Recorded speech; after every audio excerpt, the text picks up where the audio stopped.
What's going on? That was Bastille with Good Grief, and you're tuned to B-Boy 45 broadcasting from the Seacrest studio. I had to interrupt that song because you know what? We have a pretty big deal going on right here. And that big deal happens to be the latest news to keep you in the groove with Maya. Maya, how are you? I'm good. Oh my gosh, I'm so excited. Tell me, who do we have on the phone? Issac Ryan Brown. OMG. What's up? How are you? I'm good. How are you guys?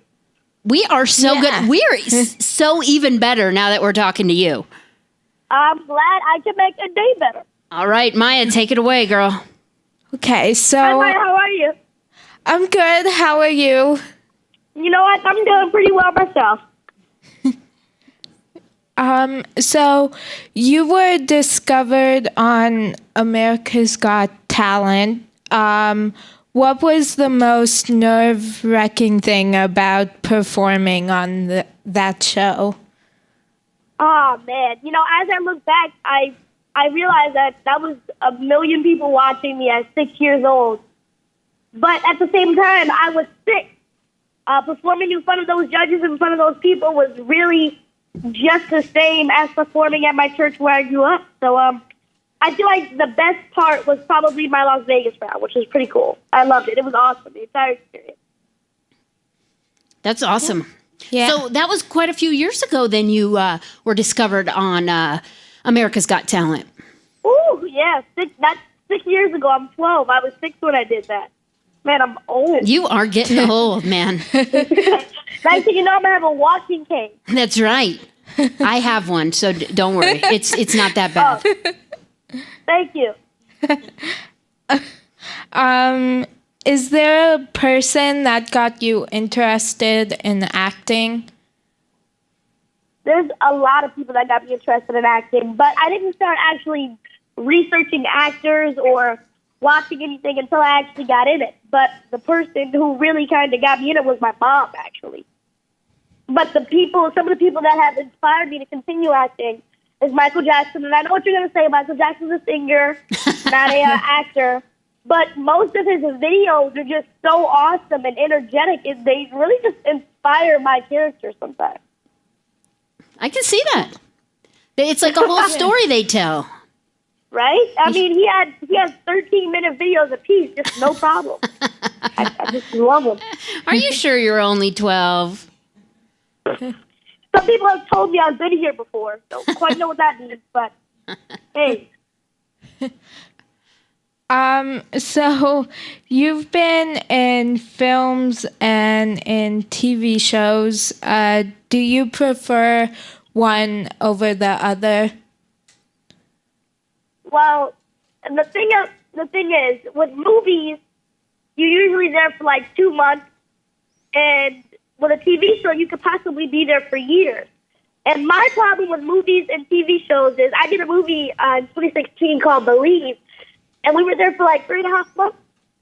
And I got so attached to everyone there that when it was time to leave, I got really, really sad, and I didn't want to leave. And so I think I prefer TV shows, but I'm happy with both. But, I mean, TV shows are longer, and you get to be there, and it's just a heck of a lot more fun. And plus, there are different episodes, different things you can do with your acting abilities, different weeks. So, yeah, I think I prefer TV shows. Cool. What is the best part of being on Disney's Raven's Home? Man, the best part about being on Raven's Home is probably Raven and Annalisa. And I say this because us as kids, I'm not going to say we're amateurs, but we're new to this game. We don't really know as much as they do. We haven't been in it as long as they have. And with some other Disney kids, they have to be on those shows by themselves, learning as they go along. But Raven and Annalisa, they're teaching us, and so we're having a real learning experience, a real genuine learning experience being with them on that show. And so it's awesome. I think that's the best part of Raven's Home, the learning experience. Plus the fact that, we get our own dressing room. We get lots of food. It's just awesome. Now, is there something on the food tray that they serve that you really like? Man, the best part about being on Raven's Home is probably Raven and Annalisa. And I say this because us as kids, I'm not going to say we're amateurs, but we're new to this game. We don't really know as much as they do. We haven't been in it as long as they have. And with some other Disney kids, they have to be on those shows by themselves, learning as they go along. But Raven and Annalisa, they're teaching us, and so we're having a real learning experience, a real genuine learning experience. Oh, I love when I don't know the name of the caterer, but we usually get pizza and Hawaiian, vegetarian, pepperoni, cheese, whatever you name it. Gosh, it's delicious. That's awesome. Yeah. So, what is the most challenging part of filming in front of a live audience? Maya, how long have you been doing the show? This is totally answering my question. I'm answering it with a question. How long have you been doing the show? I think she's been doing this show about 2 years. She has a weekly show that happens while the studio's open, so kids can come in and join her show and that sort of stuff. And then she does, actually, you're about interview number 35, which is pretty cool. Sometimes happens after hours and different celebrities and stuff. So, and usually we close the interviews, but we still broadcast them to the whole hospital. Do you kind of get nervous when you start putting stuff on the air, or even when you have to do interviews? Yeah, sometimes. It depends on who she's talking to. When it's Isaac Ryan Brown, imagine that nervousness, plus a DJ, plus a bunch of screaming kids, plus a bunch of moving around remembering your life. That's kind of what it feels like during our live audience. Oh, it's too much to deal with. Our scripts usually are like, I want to say 40-something pages. And usually if we have 20 scenes, I maybe an 18 or 19 scene. And so I don't want to say it's hard. I just want to say it's fun. I want to say it takes a lot of discipline, takes a lot of focus to be able to get that stuff done with a bunch of kids and some loud DJs. But at the end of the day, it's really fun. That's awesome. Yeah. Yeah. Yeah, we get cheat sheets. We have papers right in front of us. Lucky. Well, we get papers on Mondays, Tuesdays, and Wednesdays, but Thursdays and Fridays, you're on your own, buddy. So you play Andre's younger self on Blackish. Yeah. When you're on the set, is it hard to keep a straight face? You know, sometimes it is, but there are other times when I'm laughing at my mother, who constantly says, "That happened to me when I was a kid." I told her that was me. She was like, I had a Jerry curl. I was this. I was that. I was like, yo, this character was from the 80s. We're working with the 80s. It's really funny. That show was incredible. They always operate as a machine. We operate as one. We get our things done fast. Jennifer Lewis, she's incredible. Jennifer Lewis, I'm trying to say, Anthony Anderson, he's incredible. Tracy, Lawrence Fishburne, he's awesome. Miles, Kayla, everyone, they're awesome. Cool.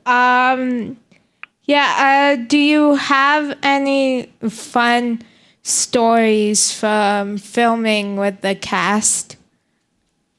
Do we have any fun? Any stories? Yeah. Sorry. Have any stories? It's okay. I have actually a recent one, actually. So, we were rushing to finish an episode. But me, Navia, and Sky, we weren't in like 3 scenes, and it was like the end of the night. It was really late. It was dark outside, and for Christmas I had some laser tag done. And so what we did was we went upstairs, we turned on some music. Then we have this big conference room where we do all our table reads. So we went up there, turned off all the lights, took off our shoes, and we played laser tag. When I tell you we were flipping over the tables, It was a no joke. And there was a constant male voice coming from the laser tag saying, "Get moving! You've been hit! Get out of there!" It's so crazy. And then when Jason was wrapped, he came up there, and so I believe in the next couple of weeks, Raven's going to help us soup up our room, so it's going to be really cool. That's awesome. But yeah, that was a story I'll probably definitely never forget. It's a shame you guys don't have any fun there. Right? I mean, we're just so dull. Everyone's so bland. It's just terrible there. So What did you say? Huh? I said no, I was just kidding. Yeah, we knew it. I was making sure my sarcastic-ism wasn't too deep.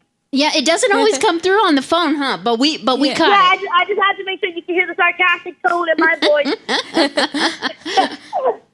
But yeah, being on that show was really a blessing come true. It's just being able to work with Raven Simone, and I don't think we could have had a better cast. There's such diversity in our characters, our personalities. It's just awesome across the board. Awesome. Cool. Maya, what else are you wondering, girl? Yeah. So you and the cast of Raven's Home were at last spring's Radio Disney Music Awards.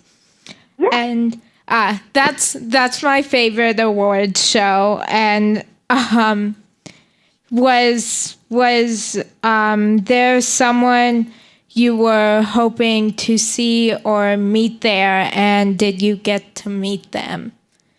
Oh, God. Ever since I was a little kid, and you guys are going to think I'm so weird, but I've always had a huge crush on China Anne McClain. Oh, yeah? I had the biggest crush on her when she was on Ant Farm, and it was so hilarious seeing her now that she's on Descendants and doing other things. But I was really hoping to see her, and when I got to meet her, I was like, oh, my God, little me had a huge crush on you. It was like the most embarrassing conversation. I was like, oh, my gosh, when I was little, I had a crush on, you know what? I'm going to hold that back. Can I get a quick pic? She was definitely one of the people on my list. That's awesome. That's awesome. Yeah. I think Maya's also a fan, correct? Yes. Oh. I love her new show. What's your favorite Disney show? Do you have time? You got a while? Huh? She's got a lot of them. I don't think she can just pick one. Oh, okay, you can't pick one. All right. Well, I can pick two. Oh, she says she can pick two. Okay. Go. Yeah. Bizaardvark and Raven's Home. Let's go! There you go. The sound goes wild. Well, actually, we're making a season 2, and it should be coming out sometime soon. But if you're a fan of Raven's Home, then you'll definitely laugh at our new season. It's awesome. It's coming along awesome, as a matter of fact. Well, we'll be looking forward to watching it for sure.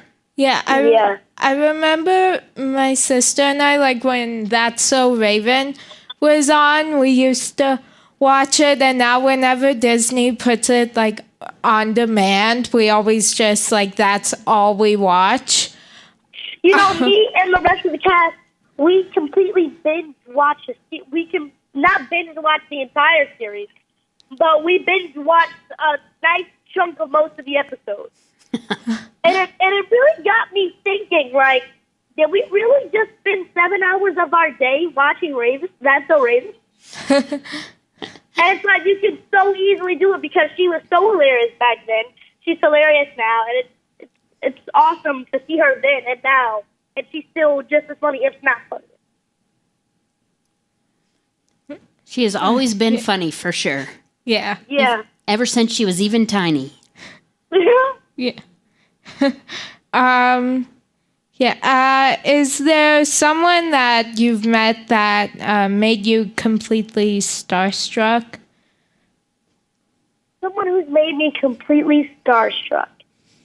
Man, my mom, she was a huge fan of LL Cool J back in the day. And she let me listen to some of his music before I auditioned for NCIS. And I went to the audition, and I actually got the role, which was super awesome. But I went, and I was watching, and LL came out of his trailer. And the next thing you know, I look to my left, and me and my mom are darting like, LL, I need love! I think that was one of those starstruck moments. I don't think I was starstruck during it, but afterwards I was pretty starstruck. Oh, and I went to Anthony Anderson's, I believe, the Emmy nomination party, and I saw Octavia Spencer. Oh. Starstruck! Yeah, that's cool. Yeah. That's really cool. Octavia Spencer. Yeah, that's cool. Sorry, they're in the studio. They're saying who? So I'm repeating it. That's so cool. Look her up. That's so good. Yeah. She's very helpful. That's good. Yeah. So what's your favorite TV show? My favorite TV show besides Raven's Home? Yeah, besides that. Besides Raven's Home. Okay, let's get that. And Blackish. besides Blackish. I like a lot of animation. And I really like Puppy Dog Tales on Disney Junior. Okay, cool. And I mean, I'm on that show, but it doesn't count. It's a good show all around. I would like it even if I wasn't on it. And what voice do you do in there? Bingo. Bingo, okay. Well, now I got to be on the lookout for that too. Gosh. Yeah. Yeah. Yeah. So is there a show that you're currently binge watching? I was a couple days ago. I was binge watching 13 Reasons Why on Netflix, but now I want to get into Stranger Things. Oh, you haven't seen it yet. I have not. Never was like, it's so good. Oh, you haven't seen it? I was like, okay, let me go to Netflix and watch it right now. I'm watching it. Yeah, you're a little So behind. I think maybe if not this weekend, it has to be next weekend. But I'm gonna binge watch that show. Okay, because you're a little behind. You know, they're on season 2, so. I know they're on season 2, and I'm so late. That's okay. You're still cool, man. Still cool.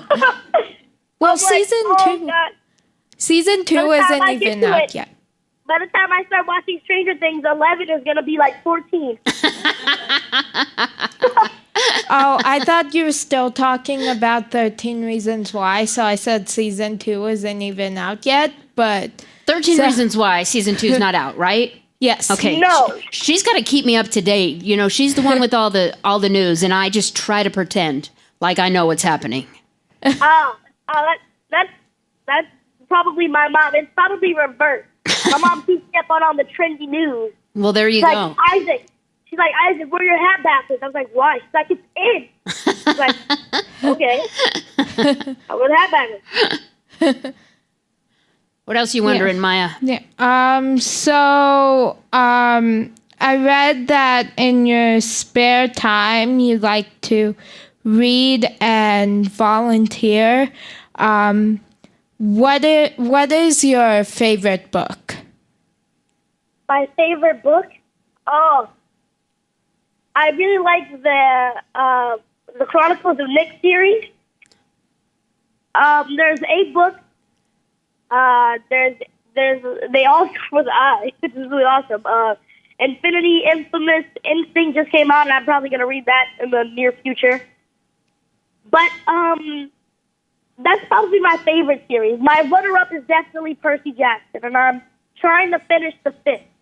I'm trying to finish the 5th and last book of the Percy Jackson series. But the Chronicles of Nick series is definitely my favorite series. I can't bring it down to one book because I haven't read the 8th one yet. So please don't judge me. Well, I'm impressed that you have time to read with all those scripts you have to read and memorize. Well, the crazy thing is, when you have to read scripts all the time, your brain really just begins to memorize the rhythm and how people write. And once you have writers for a long time, you begin to memorize their style of writing. And so you begin to read scripts faster. And the faster you read scripts, the more spare time you have. The more spare time you have, the more I get to read the 8th book of the Chronicles of Nick series. Do you think that goes for textbooks too? You think we should encourage kids to read more textbooks? They'd get in a better habit of reading. They'd get faster. Yeah, most definitely. I really do feel like if you want to do acting or anything, really, it does require reading. Yep, you got to be a good reader. If you want to be a banker, you have to know how to read. You want to become an actor or a singer, you have to know how to read your lyrics. Everything involves reading. It's important to study hard and be a good reader. You got it, buddy. Like, I know some of my cousins, they're like, I want to be a billionaire. I was like, oh, help me read the book. They're like, oh, I don't really want to read the book. I'm like, how are you going to become a billionaire if you don't want to read the book? You're right. So, that is some good advice. I most definitely encourage kids to read because it really helps me get through my childhood, but it was a huge piece of my childhood.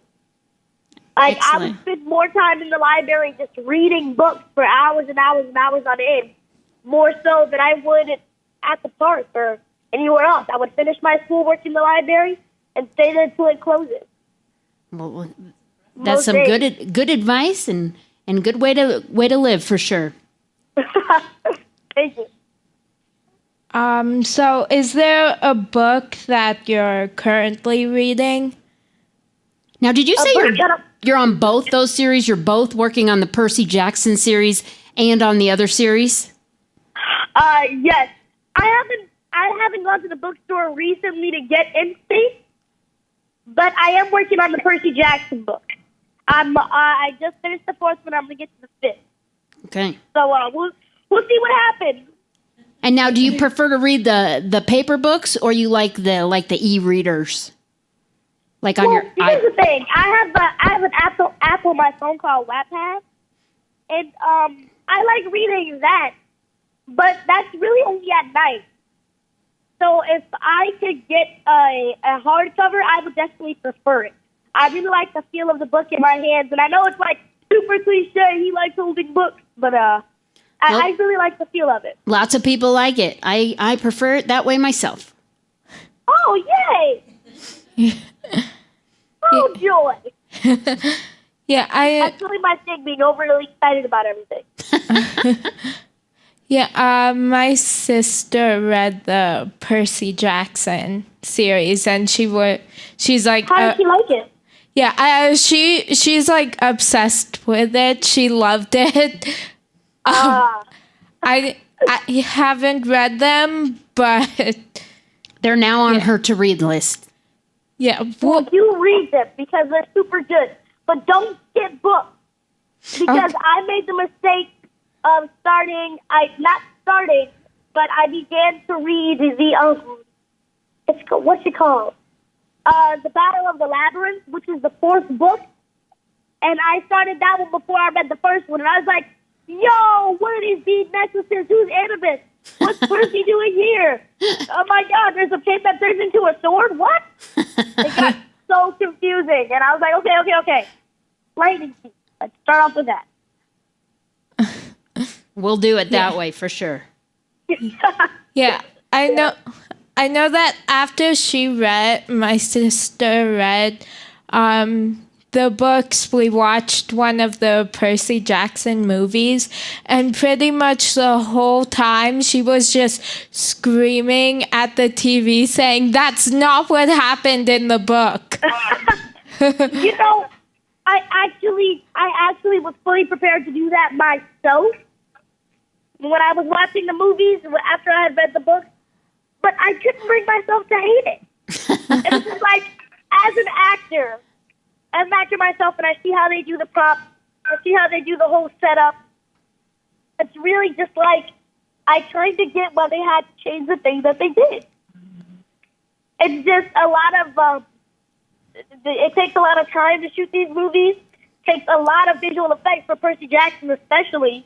I mean, it's not every day you got a kid that can control the ocean, and then there's a bunch of winds and giants and Protos, the Titan Lord. You gotta go way back in Greek history to find, sister. So, yeah. I definitely don't think it followed it, but I have a lot of respect for it, for trying. Yeah, I know. So one of my favorite movies is based on a book, and I saw the movie before I read the book. So I started reading the book this year, and so I had seen the movie like 1,000,000 times. What's the movie? R.L. Stein's Monsterville, Cabinet of Souls. Oh, I've heard about that one. so good. Yeah, I've seen it like a million times. And then this year I started reading the book and I didn't finish it because I had like books I had to read for school. And but I know I liked what I read of the book. I liked it, but I didn't like it as much as the movie because I was already obsessed with the movie. So... Well, that's the problem with books based off of movies based off books. If you see the movie first, you hate the book. If you read the books first, you hate the movie. It's a problem. It's so in between. I saw Dragon Ball Evolution, and I love Dragon Ball Z, but I saw Dragon Ball Evolution first before I saw Dragon Ball Z. So everyone was like, "Oh my God, it's so wrong." I was like, "Okay, hold on. Let me read all 26 chapters of Dragon Ball Z." And then come holler. That's funny. Yeah. Yeah. So, do you have a favorite organization that you'd like to volunteer at? I really like the Salvation Army. I partnered with them a while ago, and I became the junior ambassador for Southern California for them. And so the Salvation Army, they really are helpful, and I didn't realize how helpful they were until I had to come in there and become a part of their organization. They feed so many people. They hold so many people. It's just ridiculous how hard they fight and how many men and women just sacrifice their lives for the same cause. They really don't have a life outside of that. It's a great organization for sure. Yeah. Yeah. What is your favorite app on your phone? My favorite app? Yeah. My favorite app. Well, I don't have Instagram. I have Instagram on my mom's phone, but I don't have Snapchat on my phone. I really don't have anything on my phone besides Wattpad. So that's probably my favorite app. I use my phone for my hotspot for my online school when I'm not at my house, whether I'm like on location or something. And just in case the teacher doesn't have a hotspot, I always have one handy dandy ready prepared. And so when my mom is driving me to work, I use my hotspot then. Or if she just has a really slow connection. So that's really all I use my phone for. That's important. Yeah. Well, hey, you never know when you're going to run out of Wi-Fi. Where would I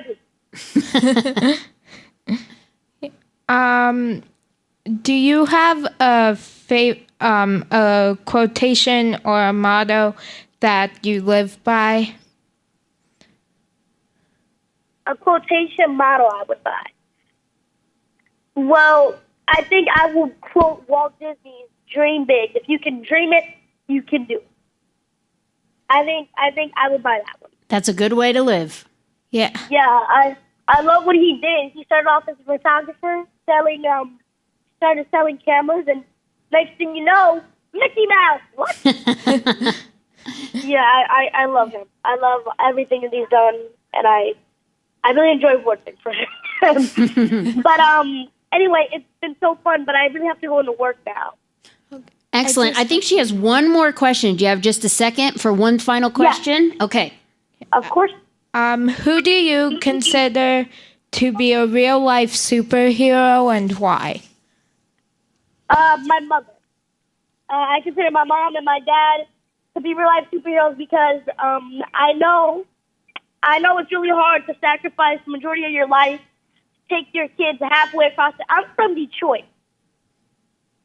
I'm from Eastside Detroit, 8 Mile, where Eminem shot his movie. Mm-hmm. My house is literally on the other side of that where he was. So I'm on the other side of the country, and so for them to separate, for me and for her to come out here, I feel like they're both real life superheroes. And 12 hours of labor with this big old head of mine. Okay, come on. Yeah. Well, that's awesome. Yeah. And we're glad that she did it so that we can enjoy you on all those shows and all those movies. And so I make you laugh. Thank you so much for calling in. Thank you. Can you follow me on Instagram and subscribe to my YouTube channel because I'm trying to get them followers. We will. Yeah. We'll encourage it on Maya's show. Yeah. We'll let all the kids here at the hospital know. We appreciate having you call in. You're awesome, buddy. And we look forward to watching more of you and wish you the best of luck. Thank you guys for having me. Thank you, Maya. I love you guys so much. Okay, you take care. Thank All right, you. I will. Bye-bye. Bye now. Bye.